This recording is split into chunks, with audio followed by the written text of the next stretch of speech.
IRS Form 4684 is the Casualties and Thefts form.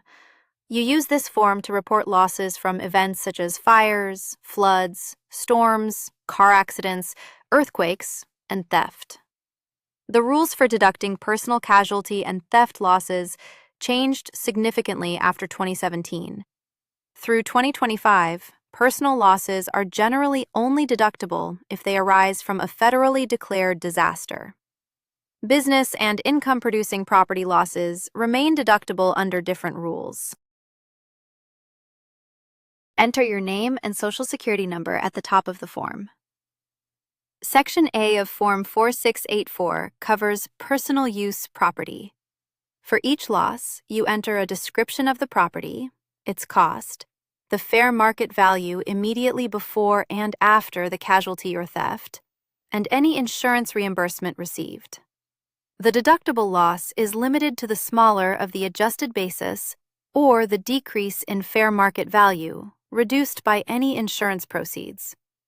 Personal casualty losses are further reduced by $100 per event, and then by 10% of adjusted gross income. Section B of Form 4684 covers business and income-producing property, such as rental properties or business equipment.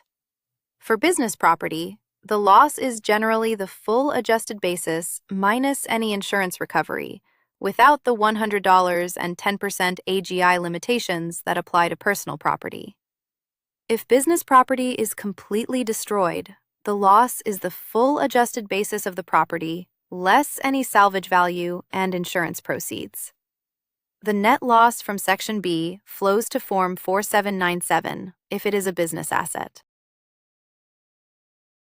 Attach Form 4684 to your Form 1040.